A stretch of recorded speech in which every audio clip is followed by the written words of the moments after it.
بسم اللہ الرحمن الرحیم ایاک نعبد و ایاک نستعین۔ میں آج آپ سب کو یہاں خوش آمدید کہتا ہوں میری افطاری پہ۔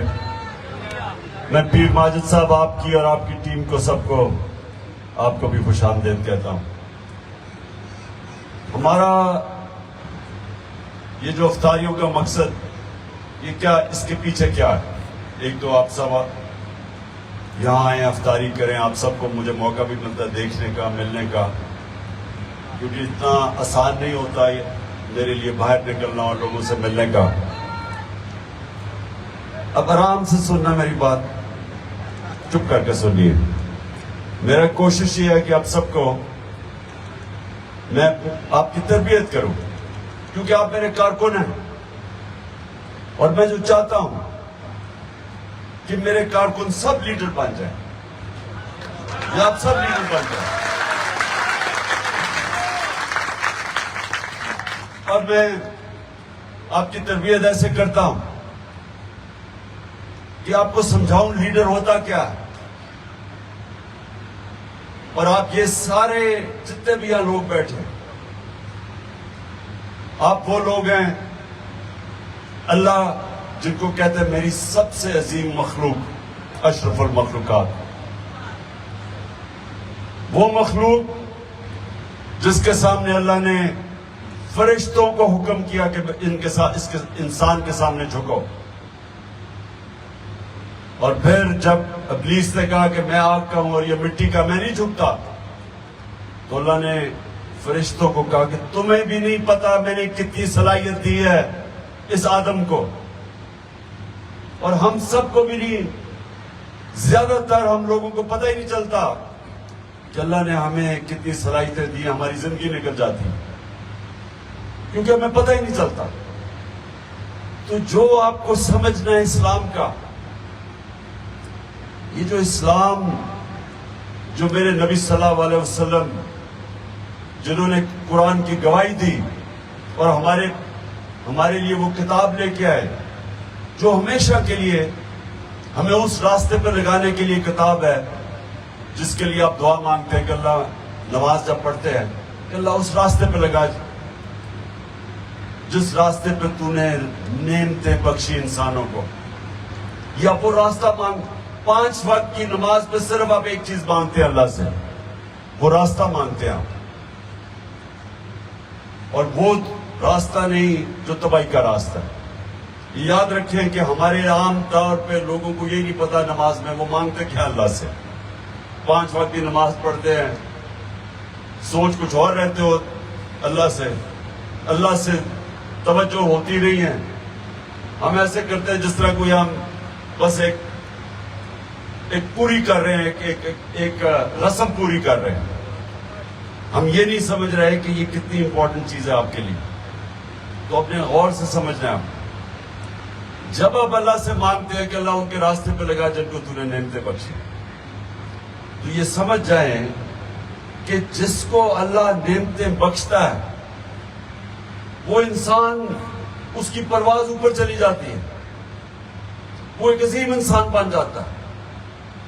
جو سب سے زیادہ اللہ نے نعمتیں بخشی تھی وہ آپ سب جانتے ہیں کہ میرے نبی صلی اللہ علیہ وسلم، وہ کیسے کہ کسی انسان کو اتنی عزت نہیں ملی، کسی انسان نے زمین پہ آ کے اتنے کارنامے نہیں کیے جو ایک انسان نے کیے۔ کسی انسانی تاریخ میں کوئی انسان کی اچیومنٹ وہ نہیں ہے جو میرے نبی صلی اللہ علیہ وسلم۔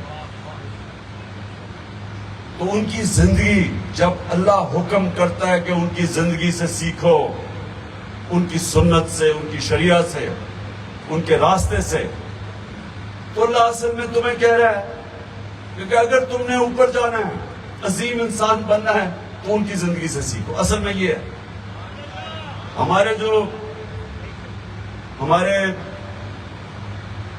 نوجوان جو سوچتے ہیں بڑے بڑے خواب، تو وہ پڑھتے ہیں جناب بل گیٹس کیسے اتنا بڑا اس کی کتاب پڑھتے ہیں، اسٹیو جابس، یہ بڑے بڑے کامیاب لوگ ہیں، ان کی کتابیں پڑھتے ہیں، کہ ہم بھی سیکھیں کہ وہ کیسے کامیاب ہوئے.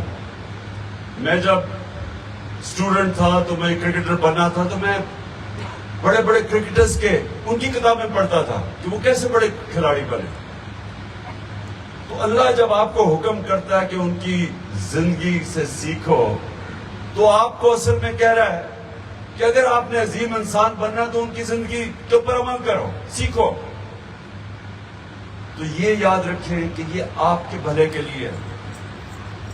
آپ جب نبی صلی اللہ علیہ وسلم کی زندگی سے سیکھتے ہیں, ان کی سنت پہ چلتے ہیں تو آپ اپنا بھلا کرتے ہیں, آپ کی عزت بڑھ جاتی ہے معاشرے پہ, لوگ آپ کی عزت کرنی شروع کرتے ہیں اور آپ کی پرواز اوپر چلی جاتی ہے.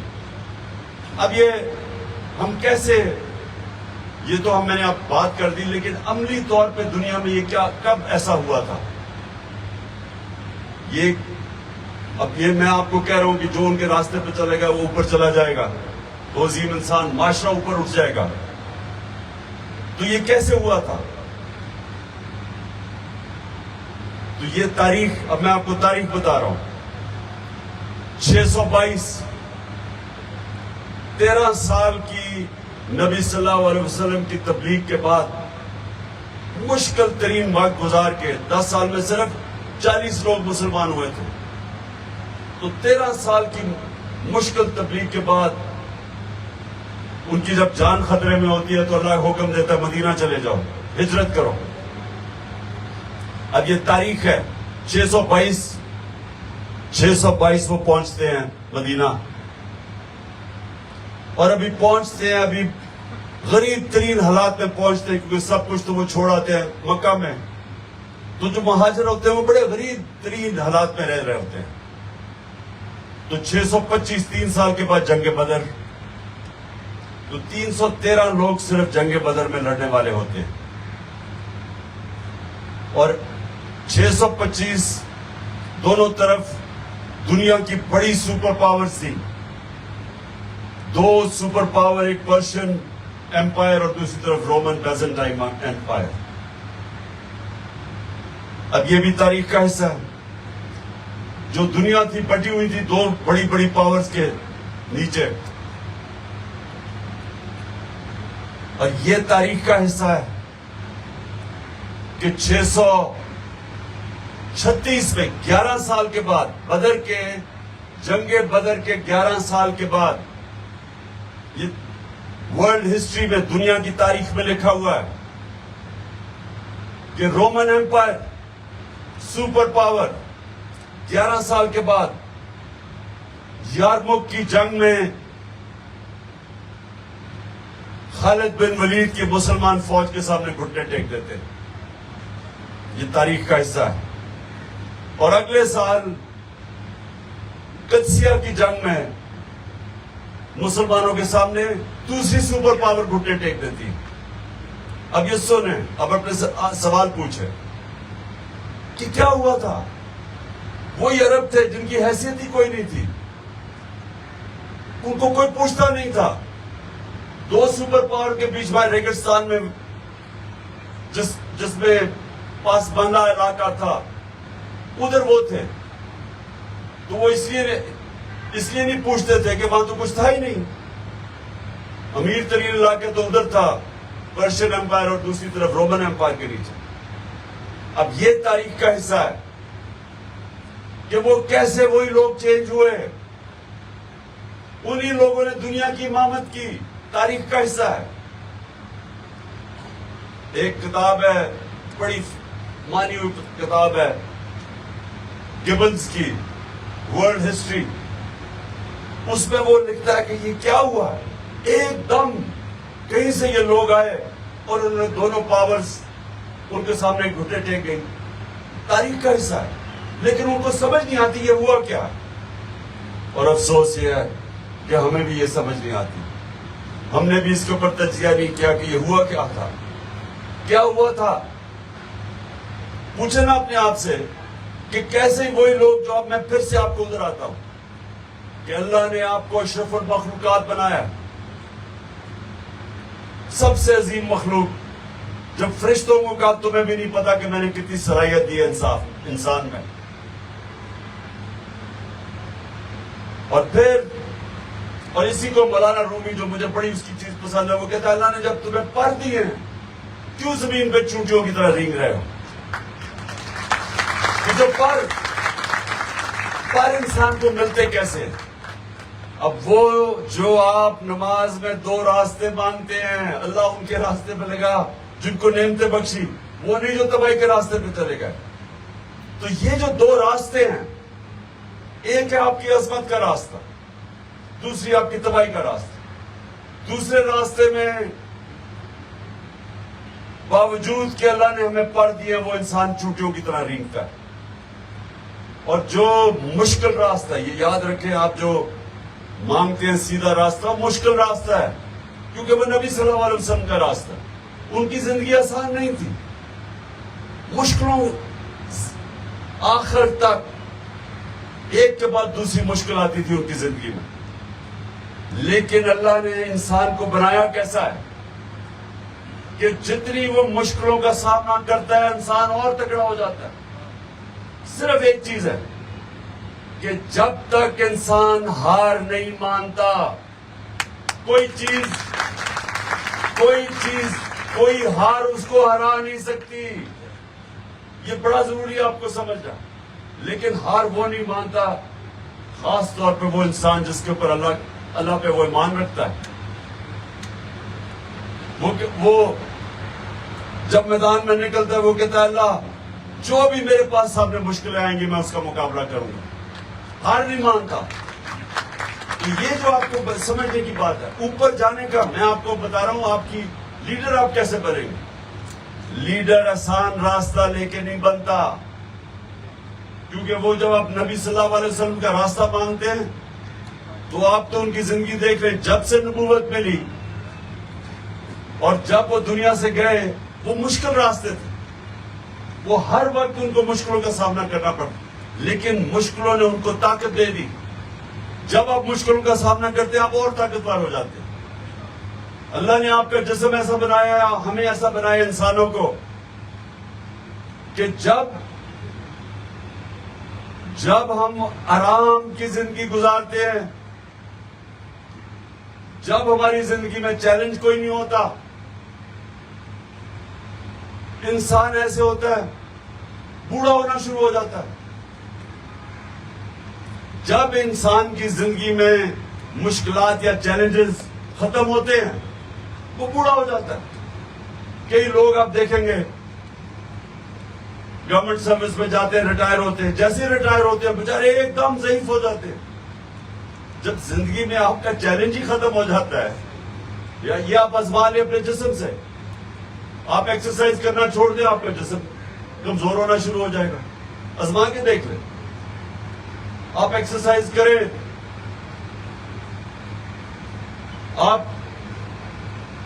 آپ بوڑھے بھی، آپ کی عمر بھی بڑھتی جائے گی اور آپ کو اللہ بوڑھا نہیں کرے گا، کیونکہ آپ نے اپنے جسم کو ایکسرسائز کرتے ہیں۔ اسی طرح جب ذہن ہے، جتنے آپ چیلنجز ذہن کا لیتے رہیں گے اتنا آپ تکڑے ہوتے جائیں گے۔ روزوں کے اوپر ایک ریسرچ میں پڑھ رہا تھا، مغربی ایک اخبار نے ریسرچ لکھی روزوں کے اوپر۔ اس نے کیا کہا؟ اس نے کہا اللہ نے انسان کا جسم ایسا بنایا ہے، جب وہ جسم کو مشکلوں میں ڈالتا ہے تو اللہ نے جسم کے اندر ایک ایسی چیزیں، کیسے کیمیکلز ہیں، وہ آ کے پھر لڑتے ہیں جسم کو کی حفاظت کرنے کے لیے۔ جب ایک جسم آپ کا، جب آپ کھانا نہیں کھاتے تو جسم کو مشکل میں ڈالتے، آپ ورزش بھی کرتے، کھانا نہیں کھاتے، تو اللہ نے جسم میں ایک ایسے کیمیکلز چھوڑے ہوئے ہیں جو نکل کے پھر لڑتے ہیں جسم کو بچانے کے لیے۔ اللہ نے جسم ایسا بنایا ہے تو وہ جسم کو بچانے کے لیے وہ پھر پوری کوشش کرتے ہیں، اور وہ پھر آپ کی، جس کو کہتے ہیں امیونٹی سسٹم، جو بیماریوں سے روکتا ہے آپ کو، وہ آپ کا امیونٹی سسٹم اور تگڑا کر دیتا ہے۔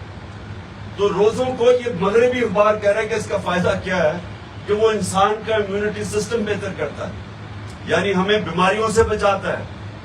بجائے یہ سمجھے کہ ہم روزہ نہیں رکھیں گے، ہم کب کھانا نہیں کھائیں گے، ہم کمزور نہیں ہوتے، اصل میں جسم اندر سے مضبوط ہو جاتا ہے۔ اسی طرح آپ کا ذہن ہے، جب تک آپ اپنے آپ کو بڑے بڑے چیلنجز دیتے رہیں گے، جس طرح علامہ اقبال نے کہا کہ ستاروں کے آگے جہان اور بھی ہیں، ابھی عشق کے امتحان اور بھی ہیں.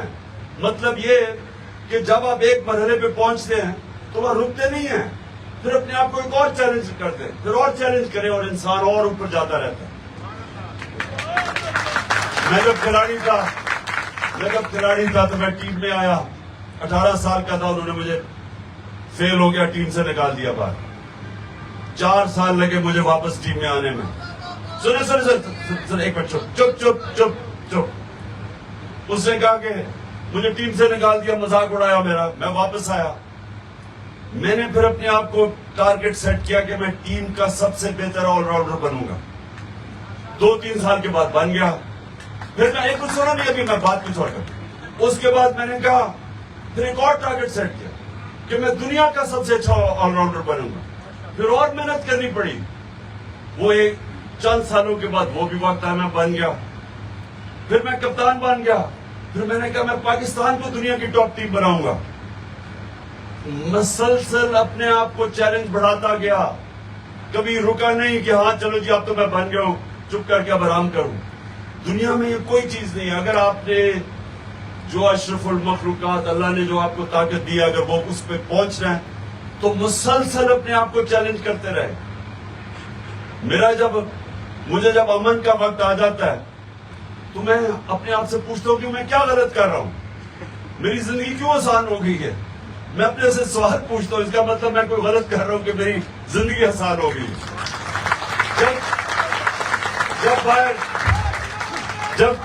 جب باہر ٹیئر کیسے اٹیک شٹیک ہوتے ہو تو میں پھر تکڑا ہو جاتا ہوں. میں کہتا ہوں اب میں کوئی ٹھیک کر رہا ہوں کچھ. میں یہ سمجھتا ہوں کہ ہاں اب میں زندگی میں چیلنجز لے کے آگے بڑھ رہا ہوں. تو آپ نے بھی زندگی سے دیکھیں کبھی مشکل وقت سے گھبرایا نہیں کرتا مسلمان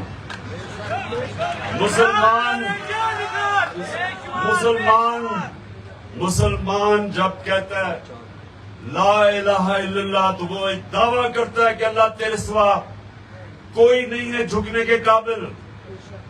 بڑا دعویٰ ہے. لیکن ہوتا کیا ہے کہ وہ دعویٰ کر کے اور پھر کبھی پیسے کے بت کے سامنے جھک جاتا ہے، کبھی خوف کے بت کے سامنے، کبھی اپنی میں کے اپنی انا کے سامنے جھک جاتا ہے. یہ سارے قسم کے یہ شرک ہے. جب آپ دعویٰ کرتے ہیں پھر آپ بہت بڑا ایک مشن کے سامنے آ جاتے ہیں، جو کہ وہ مدینہ میں نبی صلی اللہ علیہ وسلم نے ان لوگوں کو دنیا کی امامت کروائی، جن کی حیثیت یہ تھی انہوں نے دنیا کی امامت کی، اور یہ تاریخ کا حصہ ہے. کہنے کا جب آپ اللہ ہمیں حکم کرتا ہے کہ نبی کے راستے پہ چلو تو ہم سب وہ کر سکتے ہیں، لیکن ہمیں اس راستے پہ چلنا ہے جس کی 5 وقت کی آپ نماز پڑھتے ہیں کہ اللہ اس راستے پہ لگا. ہم کہتے ہیں اس راستے پر دوسرے راستے پہ چل پڑتے ہیں، مانگتے ایک راستہ ہے چل جاتے ہیں دوسرے راستے پہ. تو جو راستہ ہے عظمت کا، یہ یاد رکھنا. آج بڑی خاص ایک رات ہے، اس میں دعا کرنا. جب نماز پڑھے تو اور چیزیں نہ سوچنا، اپنا ذہن فوکس کرنا اللہ کے سامنے، اس سے مانگنا دل سے کہ اللہ مجھے وہ نبی کا راستہ چاہیے جو عظمت کا راستہ ہے، اور وہ راستہ نہیں جو ابھی قدم کا بات نہیں. اور دوسری طرف وہ راستہ نہیں ہے جو تباہی کا راستہ ہے کہ کہتے ہیں اللہ لا الہ الا اللہ اور ہر بت کے سامنے جھک جاتے ہیں. خوف کا. اچھا یہ سنو، جو لیڈر ہے نا، جو سب سے بڑی چیز یہ یاد رکھنا، جب آپ دعویٰ کرتے ہیں نا لا الہ الا اللہ تو لیڈر کسی کے سامنے جھکتا نہیں ہے. بزدل آدمی لیڈر نہیں بن سکتا. اور دوسرا، نبی کی جو 2 سب سے بڑی صفتیں تھی، صادق اور امین، سچا اور امانت دار، سچا اور انصاف کرنے والا. یہ 3 صفتیں ہیں جس کے بغیر آدمی لیڈر نہیں بن سکتا، اور آپ نے سب نے لیڈر بننا ہے. اور آپ نے یہ یاد رکھنا ہے کہ صرف پرواز آزاد انسان کی ہوتی، غلام کی پرواز اوپر نہیں ہوتی. آزاد انسان صرف اوپر جا سکتا ہے. اچھا جی، اب ہم دعا کریں. سارے دعا کریں کیونکہ روزہ کھل کے اذان سے پہلے ہاتھ اٹھاؤ کہ اللہ پاکستان کو وہ ملک بنا، وہ عظیم ملک بنا جو مدینہ کے ریاست کے اصولوں کے اوپر کھڑا ہو۔ آمین۔ اللہ پاکستان میں عدل اور انصاف قائم کرنے کی ہمیں ہمت دے۔ آمین۔ اور اللہ ہمارے ملک میں کوئی انسان جو بھی اس کا دین ہو، مسلمان ہو، ہندو ہو، سکھ ہو، مسیح ہو، جو بھی ہو، کوئی ہمارے ملک میں انسان بھوکا نہ سوئے۔ آمین۔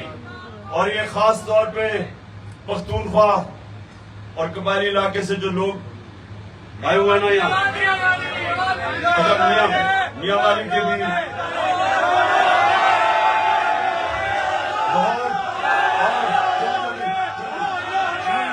جنگ اور میاں والی سارا یہاں آگے، گجرات اور لودرا،